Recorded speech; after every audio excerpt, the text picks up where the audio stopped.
Meus cumprimentos a todos. Meu nome é João Dantas.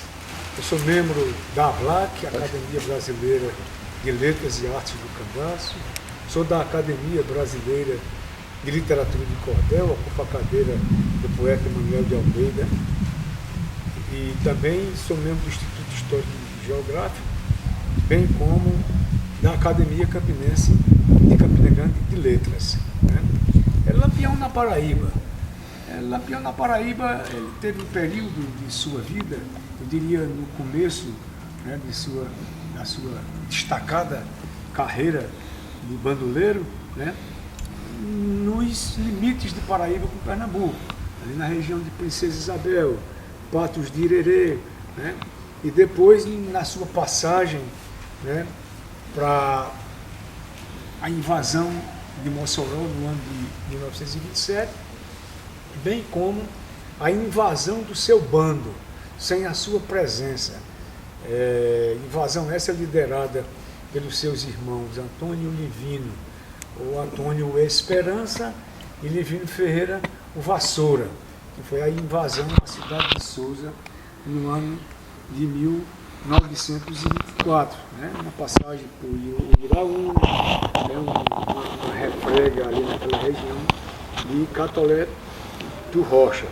Mas eu diria que a Paraíba foi para Lampião um lugar assim de convalescença, quando ele levou o famoso tiro no pé, que o deixou manco, do pé direito até o final de sua vida.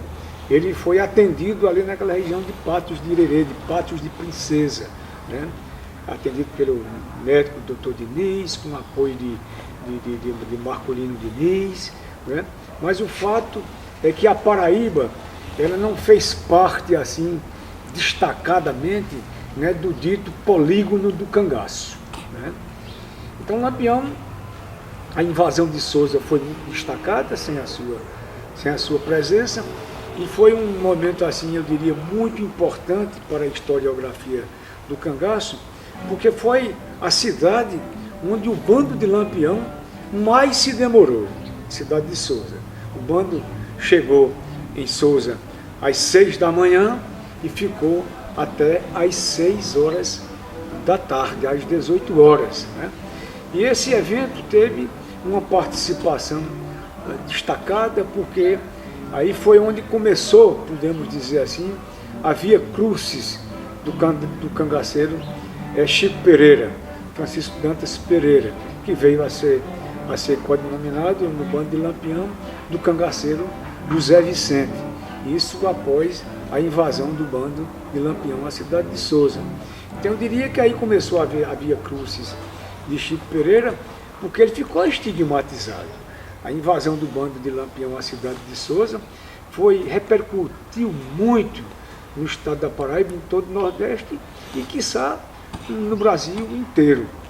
E aí, após esse fato, o bando de Lampião deixou o estado da Paraíba, fazendo parte do bando de Lampião o cangaceiro Zé Vicente, nada menos do que o Francisco Dantas Pereira, o Chico Pereira, e nos limites ainda de Paraíba, o cangaceiro Zé Vicente, Chico Pereira, foi baleado, ficou perdido em um canavial, e para piorar a sua situação, ele ainda foi picado por uma cascavel.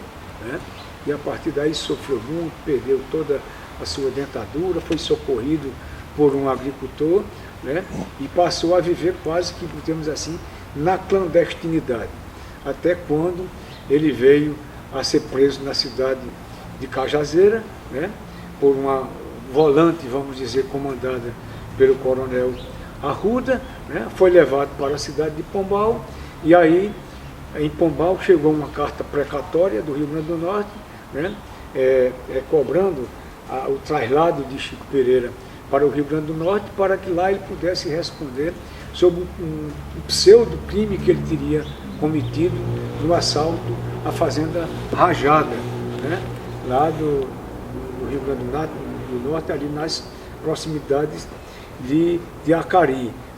A pretexto de que ele respondesse sobre um crime que ele teria cometido na invasão da fazenda de Quincó da Ramada, a fazenda Rajada. Ele foi trasladado para a capital Potiguar, né, e no ano de 1928 ele foi trasladado para responder a júri na cidade de Acari, e onde ocorreu o seu assassinato ali nas proximidades, hoje quase dentro da cidade de Currais Novos, no Rio Grande do Norte.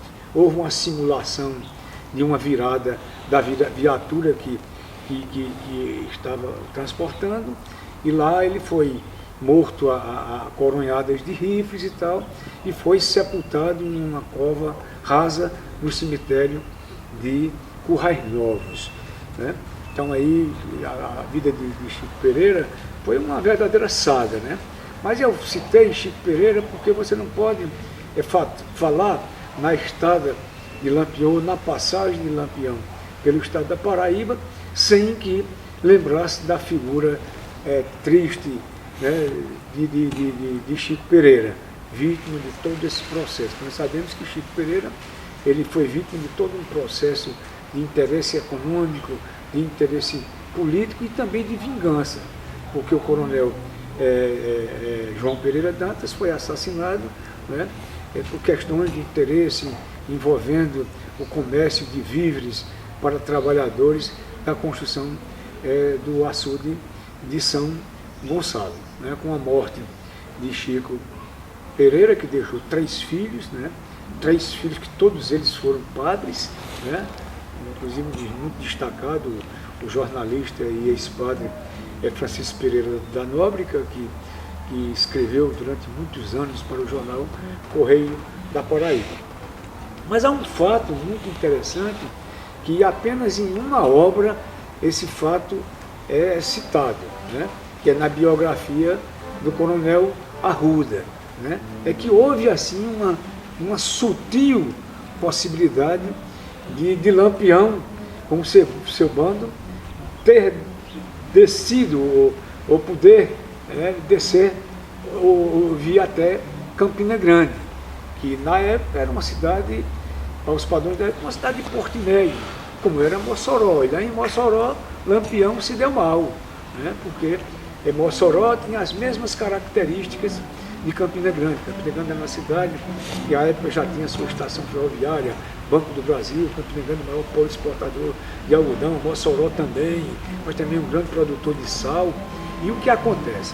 Acontece que num entrevero, numa discussão interna entre 2 policiais graduados, né, das ditas volantes naquele período que antecedeu a Revolução de 30, nesse choque entre 2 comandantes de volantes, dentro deles o coronel Arruda, né, um deles entendeu de que para confrontar o outro faria um acordo com o Lampião, e Lampião desceria para Campina Grande. Mas aí nós não temos assim dados históricos mais consistentes, já que essa citação ela está em uma obra que trata da biografia do coronel Arruda. Então, mas eu diria que no estado da Paraíba praticamente Lampião morou, mas nos limites entre Pernambuco e Paraíba, no momento em que ele estava convalescendo do famoso tiro no pé que o deixou manco, né, até o final de sua vida. Eram essas palavras que eu tinha a dizer sobre Lampião na Paraíba. Lampião que foi, sem sombra de dúvida, o rei dos Unos, né, em relação ao Nordeste, né, um chefe de bando dos mais destacados. Não foi o primeiro nem o último cangaceiro. Nós sabemos que antes de Lampião nós fizemos Luca da Feira, o Cabeleira, nós tivemos Jesuíno Brilhante, nós tivemos os irmãos Matildes, nós tivemos Marcilon Leite, lá dos limites de Paraíba com o Rio Grande do Norte, tivemos Senhor Pereira e Luiz Padre. É Senhor Pereira que veio a ser o chefe principal de Lampião e que herdou o bando de Senhor Pereira e Luiz Padre, que a pedido e orientação do padre Cícero Romão, ele deixou o Nordeste e foi lá para os limites de Goiás com Minas Gerais, e Lampião assumiu o seu bando, tornando assim o maior chefe de bandos de cangaceiros da história do Nordeste do Brasil.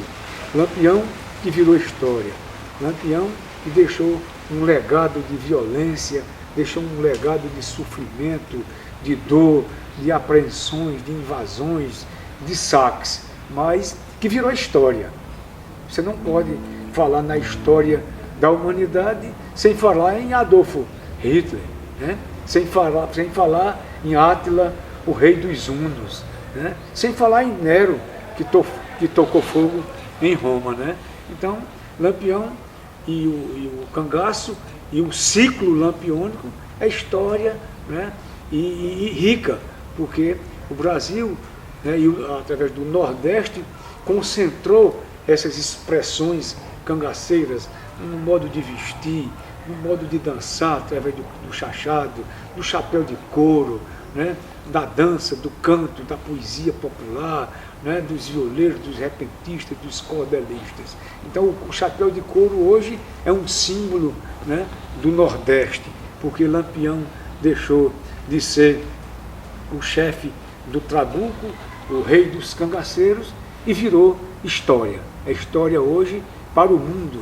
São mais de 1000 livros escritos, livros biográficos, né, livros que tratam da vida, né, de Lampião e o seu bando, dos seus comandados, né, que envolve Curisco, Zé Sereno, que envolve Luiz Pedro, que envolve Mariano, que envolve Sabiá, que envolve Pancada, que envolve Zé Baiano e tantos outros chefes de bandos que fizeram essa história tão densa e tão importante para a cultura do Nordeste e do Brasil.